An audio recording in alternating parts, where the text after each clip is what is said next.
All right, let's get the ball rolling by starting with a British interpretation of the War of 1812, the Battle of New Orleans. So Andrew Lambert came out with this book, The Challenge. I think it's been about 5 years ago now. And in the book, there are some interesting conclusions that I think sometimes Americans are slightly reluctant to embrace fully. But I especially like one conclusion that I read in his book on page 429, and it compelled me forward to make the point that I would like to make today. The argument that I would like to make is echoed in this sentence here. In reality, American post-war strategic architecture would be driven by the experience of defeat. And the reason that resonated with me is because it does indeed, to me at least, seem that the experience of defeat guided the United States through the post-war period, rather than what has become really the accepted discourse about the War of 1812, the Battle of New Orleans, which was that it was victory overall. Now let me just get into the meat of that. I'm going to make a comparison first and foremost to a line of defenses that was prepared by the French government in the aftermath of the First World War. As you all probably already know, that Ministre de la Guerre, André Maginot, presided over the implementation of a series of fortifications, the construction of an overall system of fortifications guarding the French land frontier with Germany. Defenses stretching from the Swiss border all the way up to the French border with Luxembourg. A system consisting of over 5,000 different types of defensive structures. Large and small infantry fighting positions, in some cases entire complexes that you can see in these rather fanciful and imaginative drawings. They have nothing to compare to, as you can see it here. Where is it written? I think they called it, yes, the Earth Scraper. That was called in one American publication. Nothing quite as extensive as that, but nevertheless, a system of over 5,000 fortifications and different structures covering an incredibly important national frontier. In addition to the hard defensive structures, a point I would like to mention also is that the French planned, as a part of the Maginot Line defenses, areas that could easily be flooded in the event that an enemy force attempted to violate the French border. So it was a system that consisted not only just of concrete, steel, and breech-loading rifles, but also of flood control. And this system was, for the time period, a relatively well thought out defensive system. And it's a system that our history memory today, I believe, does not entertain favorable ideas about. Because, let's face it, World War II historians are kind of a dime a dozen, and most of the World War II historians that I encounter in my work, I concentrate on the American experience in the Second World War. People like to usually take a poke at the French. They like to take a poke at the French and criticize the French for investing so much treasure in the construction of the Maginot Line defenses in the interwar period. And a point that I would like to make in this presentation is that the United States of America did effectively the exact same thing in the aftermath of the War of 1812. And the battles of the War of 1812, particularly the one that unfolded 11,391 feet over there 200 years ago, that particularly that battle laid its hand and cast a long shadow on the post-war period and the entire American concept of the way that the Republic would defend itself moving into the middle of the 19th century. Now on with the show. When we think about the Battle of New Orleans, we usually picture this. It's this patriotic paradigm where we focus and emphasize most of our attention on the land battle of January 8th, overlooking all the battles that preceded it and then came afterward.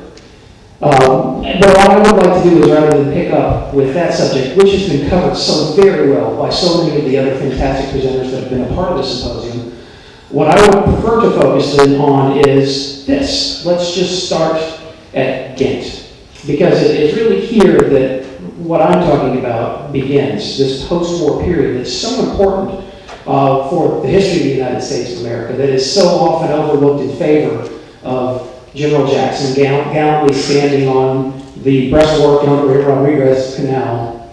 But can I take one quick diversion, if you don't mind? Yes. Part of the work that I do, this will be very brief, and I promise it's kind of fun. Part of the work I do takes me overseas. I spend a little approaching half of the year overseas, with most of my time being spent in Europe. And I had a day off back in June, in late June of last year, and so I took a quick trip to Ghent. And I found that a visit to Veldstraat, and particularly the corner of Veldstraat and Voldestraat, just off the waterfront in downtown Ghent, you can find this building, which is now the body shop and an Esprit clothing store. And to visit the Esprit clothing store today, one would not expect that the soon-to-be 6th President of the United States of America lived in that structure for quite some time. But you can find evidence of it next to the sale signs in Flemish. You can find this lovely little plaque.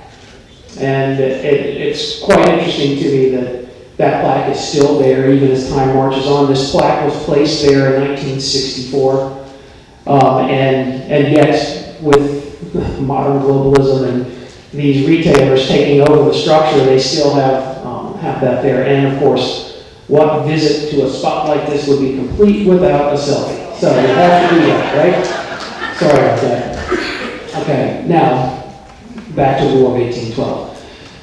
Even a cursory examination of a map indicating where the major campaigns and major actions of the War of 1812 were fought will actually function as an excellent template, because wherever you see an action of any kind, where you see the battles in the north, where you see the campaign against Baltimore and Washington, and then of course the campaign that we are spending our time on discussing, the campaign against New Orleans, where you see each one of these actions, you will in the post-war period see an enormous amount of money being spent to fortify areas where battles were fought.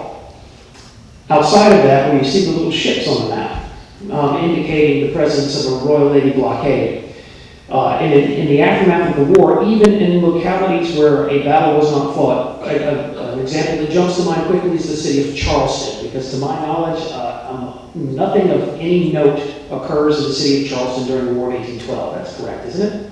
There's some very powerful minds in here that seem to be nodding approval, so I'm going to go with that. Even in places like Charleston, where nothing happens during the War of 1812, you will in the post-war period see the construction of extraordinarily extensive pieces of military architecture, the purpose of which is to protect that port facility. And even though battle wasn't fought there, they were subject to blockade. So it would be very important to maintain a fortified sea frontier against blockading forces. And one point I'm making here is that in the aftermath of the War of 1812, we drop fortifications where just about every one of these actions takes place between 1812 and 1815.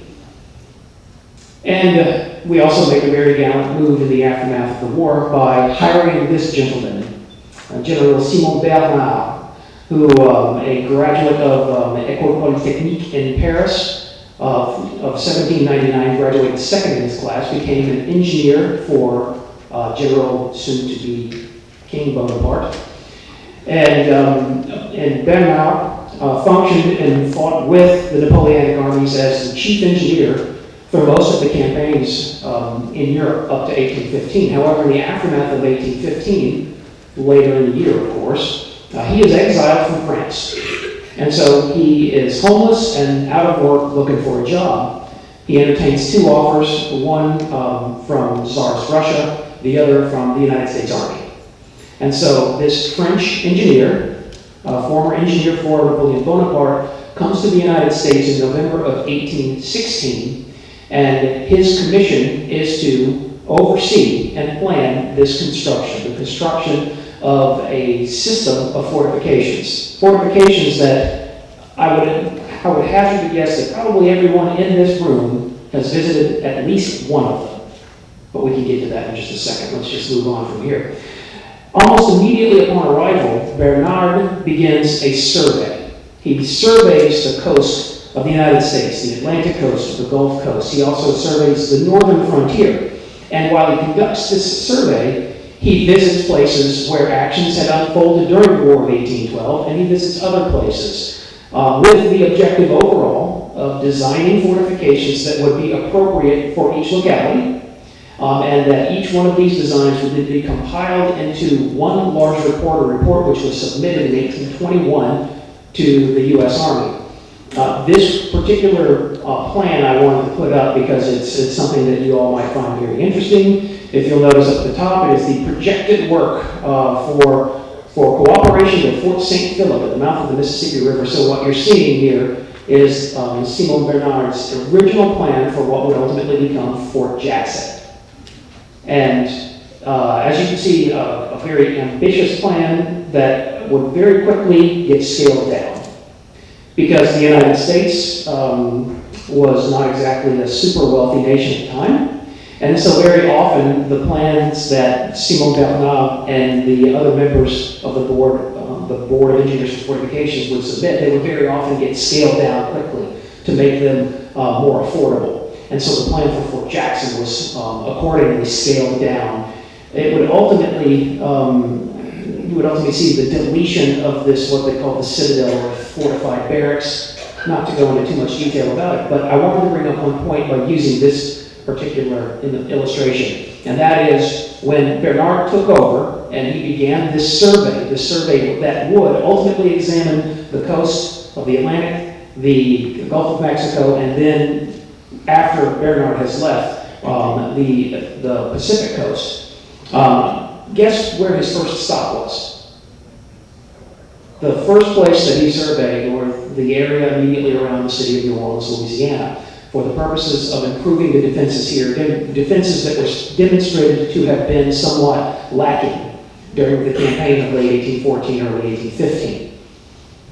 All right, let's just plug on forward from here. What Bernard would ultimately come up with in this 1821 report was a proposal to construct what we now refer to as the third system, the permanent system of fortifications. There had been two previous systems that were not national. They were not federally funded, but they were funded for the most part by localities. So that the city of New York was building its own fortifications, the city of Philadelphia was building its own fortifications, Norfolk building its own, and so forth. And in the end, 42 structures are built, with the first structure going under construction in 1822. Final structures are being finished off in the aftermath of the Civil War in the 1860s. There's one that is still having a little bit of work done as late as 1872. But this is a system that, for the most part, that represents that middle part of the 19th century. Now, in the end, these 42 structures, most of which are still there today, they would occupy everything from the northern frontier, from way up on the Canadian border, down to Key West, Florida, the Dry Tortugas, and even on the west coast in the 1850s with the construction of fortifications on San Francisco Bay. But what I'd like to do now is just to punch in very quickly on a few of these to give you a little bit of an idea of what this system was, because it is a historical system that might figure into your life if it hasn't already at some point in the future. Let's start way up here in the north with Fort Montgomery, because there's a funny story. So Fort Montgomery is, I should say it was a magnificent and beautiful architectural structure where the waters of the Richelieu River washed directly against the outer scarp of the fortification. It was cut granite masonry, so almost an impenetrable fortification, an absolutely gorgeous structure. Or at least it was in the early part of the 20th century when this photograph was taken by a passing airplane. And it was built here for a very interesting reason, because the Richelieu River allows for circulation to the north from Canada along the Richelieu River into what body of water? Lake Champlain, where there was, of course, fighting in the War of 1812. I will point out that toward this side of the photograph, you can go not even another 300 meters. And there's the Canadian border. Now this site was fortified, this little island in the Richelieu River was fortified as early as 1816, and this is where the funny story comes from. There are really two funny stories with this fort. The first funny story relates to the fort that sat here before Fort Montgomery at Rouse's Point, New York was built.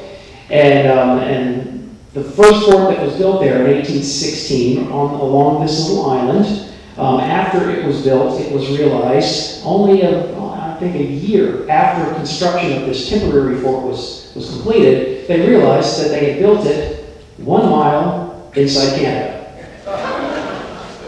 And it is for that reason that the first fort that was here, and then later on this fort as well, were known by another name. Does anyone know it? Fort Blunder. Because from 1816 until 1842, of course, the United States had a fortification to defend itself that sat within the boundaries of another nation. We didn't mean to do it, but oops. So Fort Blunder was ultimately reconciled with the treaty of, I believe that would be Webster-Ashburn, the treaty of 1842, Webster-Ashburn Treaty, which situated the border between the state of New York and Canada about 300 meters on the other side of the fort. And then in the 1840s, this lovely structure was built. And I wish it still looked like this, because isn't that a beautiful piece of architecture? It doesn't look like that anymore, because to see Fort Montgomery at Rouse's Point, New York today, you'll see that a lot of it's gone. The side that you see here faces the Highway 2 bridge, a bridge that crosses the Richelieu River. And you'll notice this other half is all gone, and that's because the stones of Fort Montgomery were hauled down from the fortification and used as ripraps to build the Highway 2 bridge across the Richelieu River. So it's sort of sad to see such a magnificent piece of military architecture sacrificed for something as common as a bridge. All right, well, let's move on then to, I think we're going to go to New York Harbor next. Yes, Fort Wadsworth and Fort Hamilton. Now, New York during the War of 1812 was subject to a naval blockade, and in the aftermath of the war, the 1821 report of the Board of Engineers for Fortifications recommended the construction of multiple forts there, Fort Hamilton and Fort Grant, and then this lovely structure here, known by 3 names. Fort Wadsworth is one name that it's known by. Fort, that would be Richmond, it was also known by. And then locally known as Battery Weed, with an existing second system fortification above it in the form of Fort Tompkins. It still sits there today, and it's completely intact. This is what Fort Montgomery would have looked like if it had not been torn down for a bridge. And you can see its proximity guarding Verrazano Narrows, the approaches to, off in the distance there, the skyline of Manhattan Island. And so in the immediate aftermath of the War of 1812, we're taking dramatic steps, spending an enormous amount of money to defend these cities, which the War of 1812 had demonstrated to us were quite vulnerable to a maritime power. Let's move on now to the lower part of Inset A to discuss the fort. You see there, Fort Delaware on the Delaware River, on a little island in the middle of the river. I should mention the paintings here, painted by a U.S. Army officer named Seth Eastman in the 1870s. But Fort Delaware on Peapatch Island in the Delaware River is a lovely structure. Again, granite masonry construction with internal buildings. You'll notice the part here forward belongs to a later time period, what's called the Endicott era, when concrete was being used to construct long-range anti-ship coast artillery gun batteries. That's another subject for another time period, though. But here, a fort in the middle of the Delaware River to defend and protect the approaches to the city of Philadelphia. Now let's pop on down to what Simon Bernard considered his masterpiece, and what was, in every respect, the largest of all of the fortifications that were recommended and subsequently built. As I mentioned earlier, some of these forts were proposed earlier as very ostentatious and very costly structures that were later scaled back. That is not the case at Fort Monroe, which is still used as a military housing area today, but a magnificent structure, an irregular polygon, showing some of the lessons learned during the Napoleonic era, particularly the construction of bastions that you see here. Bastions that are at some points irregular polygons so that they could have a larger flank section that would allow the direction of defensive gunfire along the scarp or the wall of the structure. And then in cases where the scarp was too long, as in here, this stretch of scarp, too long and the length of the wall would exceed the accurate range of effective carronade defensive gunfire, they simply put a bastion in the middle so that you could break it up and have more carronades there capable of directing defensive gunfire along the length of the wall, or the curtain as they called it. That would of course protect, again, the location of Fort Monroe here at, what was it, Old Point Comfort? Let me go back for a second. At Old Point Comfort, right where Hampton Roads and Chesapeake Bay come together, conceivably to defend the Chesapeake for a penetration of naval forces toward either Baltimore or Washington. And of course, we know what happened with those two cities during the War of 1812. And we paid the price for not having a comprehensive series of fortifications that could protect them, especially at Washington, D.C. Now let's move on to Inset B down here. Inset B, representing the area immediately around the city of New Orleans. Although structures extend out to the Mississippi Gulf Coast, the Alabama Gulf Coast, those structures are primarily defending the city of New Orleans. Because as has already been very, very well articulated, the campaign against the city of New Orleans that culminated here 200 years ago, day before yesterday, in the January 8th Battle of New Orleans, that was a campaign that should have started in September, should have involved British forces coming in through Mobile Bay, covering a land route from the city of Mobile to the city of Baton Rouge. And just to get my one gripe in, the Battle of New Orleans, the January 8th, 1815 Battle of New Orleans, was not the final engagement of the War of 1812, as is often said, in fact, often said by people who should know better, but it was the penultimate action of the War of 1812, with an important battle unfolding in the month of February, but I'll get to that in just a moment. Now, rather than go forward with this little diagram is a little bit messy. I want to punch on into a little cleaner diagram. So here you're seeing a diagram that is extremely useful. This map is showing the route of British forces during the campaign in New Orleans. You can see them entering Battle of Lake Bourne that Dr. Cavill told us about, entering Bayou Bienvenue there. You're seeing the route by which they ultimately sent a naval force in the aftermath of the failure of the January 8th attack up the Mississippi River, where it was where it bombarded the Americans occupying the Spanish-built Fort St. Philip. And what I like to do with this is I would now like to overlay the number of structures that were then subsequently built to defend the city of New Orleans. Keeping in mind that the red shows you the route of British forces, showing even their departure after the failure of January 8th, and as they fall back to Dauphin Island on the Alabama Gulf Coast and ultimately Mobile Point. And a story I'll get into in just a moment, but keep in mind, you're seeing their route. And look where we put the fortifications in the aftermath of the war. Many of them, their locations having been determined by where the British decided they would go in 1814 and 1815. There are 11 structures in all. To run down the list really quickly, I would point out Fort Livingston is ultimately built on Grand Terre Island, guarding Barataria Bay. You, of course, have Fort St. Philip that had been built by the Spanish in the 1780s. Across the river from Fort St. Philip at Plaquemine Bend is, of course, Fort Jackson, one of the first forts that Simon Bernard designed. You have here on the southern, toward the southern end of Lake Bourne, you have Fort Proctor. Above Proctor's Point, you have a fortification called Tower Dupleix. Of course, here on what was at the time called Bayou Catalan, which we now call Bayou Bienvenue, a battery was built. You have then the twins, Fort Macomb and Fort Pike. Fort Macomb on Pass Chef-Ventura, Fort Pike at the Rigolets, close to the site of the old fort called Petit Coquille. Where was I? Then you have the construction ultimately of a fort that would ultimately be known as Fort Massachusetts on Ship Island in Mississippi.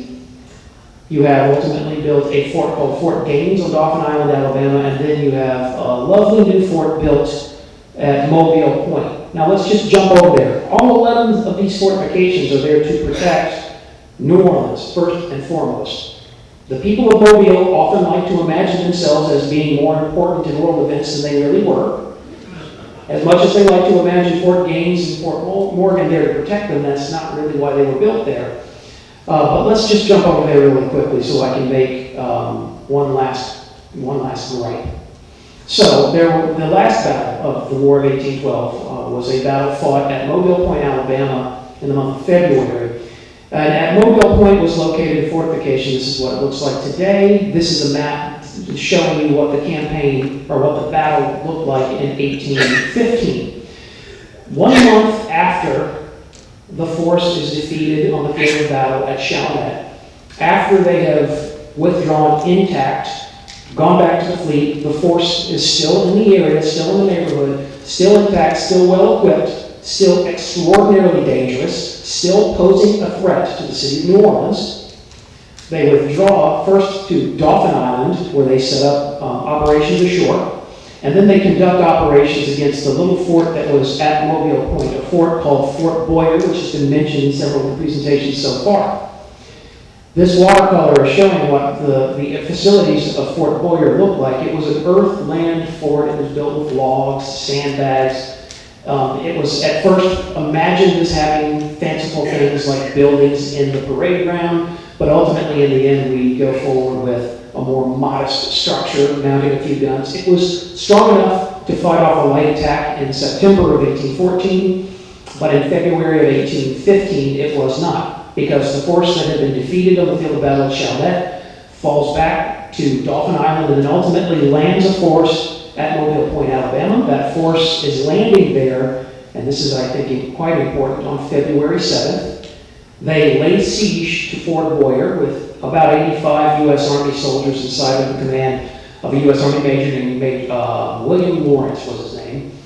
And during a 5-day siege operation, the Americans held out, but then after being subjected to bombardment, Lambert comes forward under a flag of truce, offering terms to the Americans inside, which the Americans then accept. This is at the end of a 5-day siege and bombardment. They accept terms and they march out orderly, stack arms, march out of the fort and surrender it to the British on February 12th, 1815. In what I believe we can honestly call the actual last battle of the War of 1812.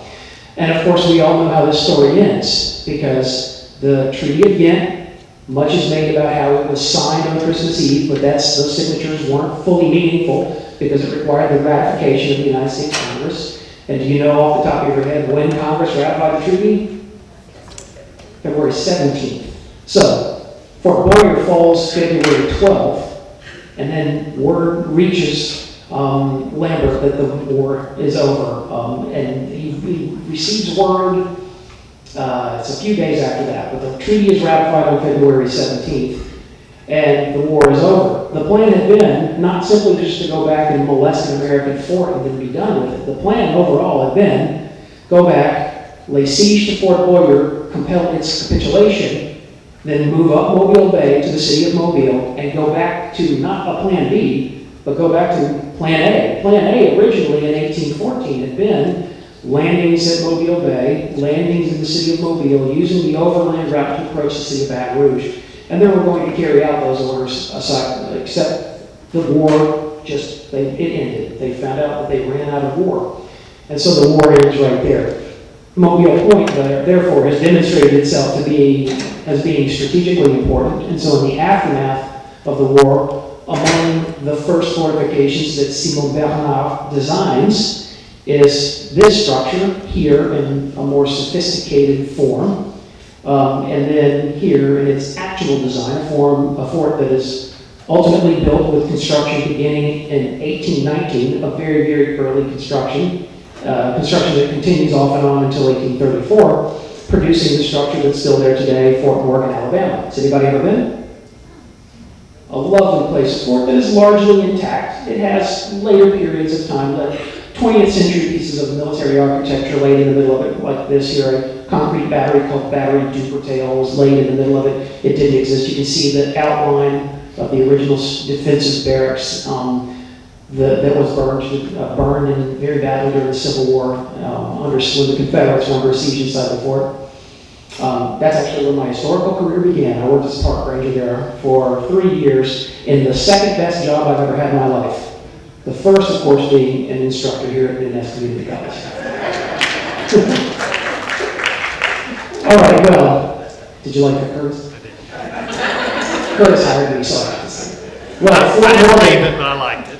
Just across Mobile Bay on Dolphin Island, another structure was built, Fort Gaines, Alabama, which many of you may be familiar with if you've visited Dolphin Island before. And this structure, built there for no other reason, it's located remote to the ship channel.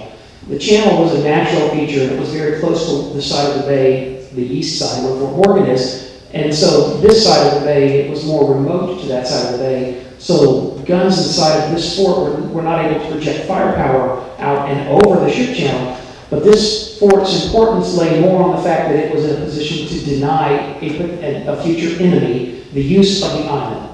Because when the British left the field of battle at Chalmette, returned to the transport, sailed down Mississippi Sound, they landed under no opposition whatsoever at Dolphin Island, Alabama, which allowed them to put the ground forces ashore, which allowed them to reorganize, to re-equip after things had gone quite badly for them at Chalmette. And that's what made it possible for them then to ultimately cross the bay, lay siege to Fort Boyer, and compel its surrender.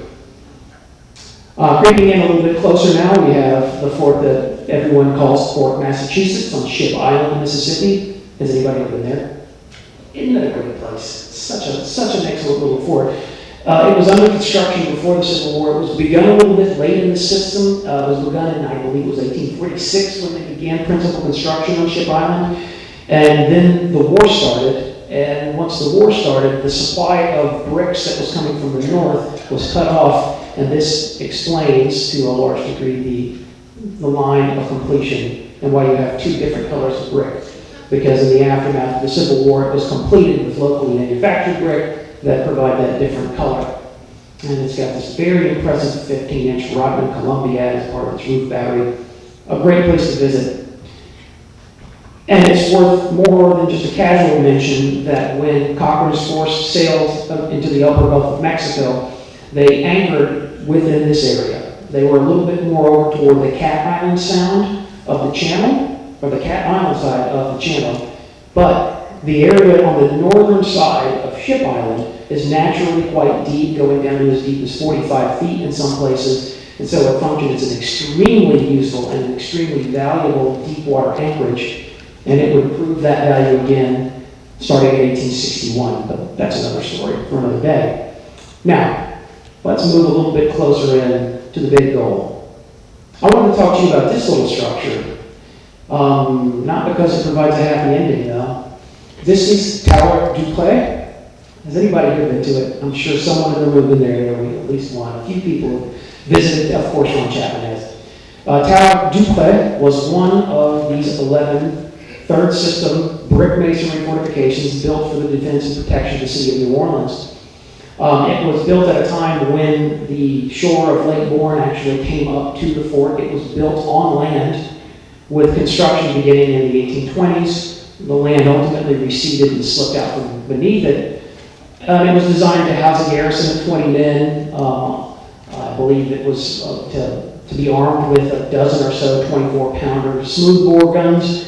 And the fortification did not end up seeing combat, but it's worth noting that when General Jackson ordered the bayous and the approaches to the city of New Orleans, we ordered them blocked. And they were blocked, all except, of course, for Bayou Catalan, also known as Bayou Bienvenue. Bayou Dupleix was one of the bayous that was blocked. And isn't it interesting that that order, when General Jackson made that order in 1814, it's hard to imagine him projecting forward in another 30 years and seeing permanent fortifications being built at these spots that he had ordered to be fortified in late 1814. This is what Tower Dupleix looked like in, I took these photos in 1999, I think. And in 1999, it wasn't looking so good, looking a little bit rough. I took my life in my own hands and crawled inside, which was not easy. With water gathering on the first floor, you can see these are actually, you can see the tops of casemates. This is on the second floor. It had been converted into a fishing camp. It then had been subsequently wrecked by a storm. One of the embouchures for one of the defensive 24-pounders. And they had built these as bunks. You can see that people were planning to stay out there fishing for days at a time.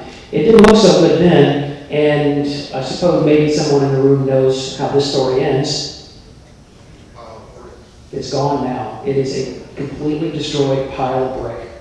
That was all the result of Katrina, I believe, right? Yeah. Hurricane Katrina came and took this incredibly interesting, although small, relic of our 19th century military past and reduced it to a pile of brick. One of the many things that Katrina took away from us. All right, well anyway, now let me move on to one that I consider my favorite of them all. We have spoken much about Bayou Catalan, also known as Bayou Bienvenue, in these presentations, and we emphasize its importance, and I think we emphasize that importance for very good reasons, and that is because when the assault force came in from the transports in Mississippi Sound, they came in through Bayou Bienvenue. And so it's unsurprising, therefore, that in the aftermath of the war, when Simon Bernard, Joseph Totten, and a team of military engineers come to New Orleans, survey it, pick the spots where there need to be forts, it's unsurprising that a fort is placed right there at the bayou that permitted the British to move from the sea to the plain of Chalmette. And that fort is still there today, 5.2 miles in that direction. Really an open-topped battery Bayou Bienvenue, with its magazine still standing, although sinking into the marsh. One of the things that makes the battery of Bayou Bienvenue so interesting is the fact that you still have the magazine standing. You still have foundations of some of the quarters that were built out there. That I believe is a fireplace from the officers' quarters that were built on the location. And the standard way to get there is by boat. You can't get there by land. Somebody parked their ski ramp right in front of it. There's the little boat I used to go out.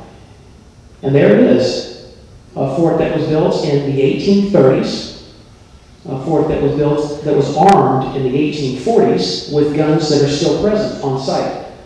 And as I recall, it's 6 guns. And as I recall, the breakdown is 4 24-pounders, 1 32-pounder, and then 1 big old fat 42-pounder. Guns that were made at the West Point Foundry in the 1840s, and they still sit there today. This is one of the 32, that's the 32.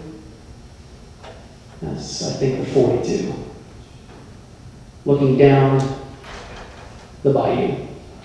And if you ever get a chance to go there, who's been out to Bayou Bienvenue? We have one person. If you ever get an opportunity, you have a boat at your disposal, I encourage you to go out there because you'll have a moment with General Jackson. If you sit there next to this gun, this West Point Arsenal 42-pounder smoothbore, and you look down the length of Bayou Bienvenue, you can imagine the British longboats rowing up the bayou, and you can imagine how that battle might have been different had a battery been placed there in late 1814 instead of a masonry structure that was built there in the 1830s.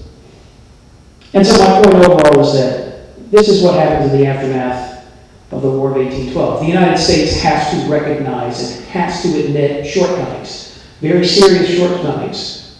Yesterday, Dr. Bob Weatherman from the Air Force Academy mentioned that the United States military in the aftermath of the War of 1812 reforms itself. All manner of reforms unfold in the American military. It remakes itself in the aftermath of this war. And it remakes itself along a model that looks, in certain respects, like the French model from the 1920s and 1930s. And that is that there's recognition for the fact that we can't have a large standing army. We will have a small force that will be available on duty to meet any threat that might appear. And we need to place them at spots where they can defend. And rather than activating militia, rather than bringing in troops once the crisis has already started, the best idea and the best precaution against what happened in 1814 and 1815 at places like New Orleans and at Baltimore and at Washington, the best precaution would be spending a great deal of money on permanent fortifications that could be left with a small caretaker staff. And then, if a crisis erupts, they could be quickly occupied by militia forces that wouldn't have to spend any time digging trenches, hauling in tree trunks and dropping trees, but they could rush to the scene, occupy the fort, and be ready for the enemy. And that is not the experience of a nation that prevailed victoriously over the enemy in warfare. That is the very sober mathematics of a nation that during the war became painfully aware of its shortcomings and its weaknesses. And for the United States of America, the War of 1812 illustrated that our coastline, our vast and long coastline, represented a serious weakness, a weakness that we dealt with by building these fortifications that are still there today as a vestige of our military past. Well, thank you, everybody.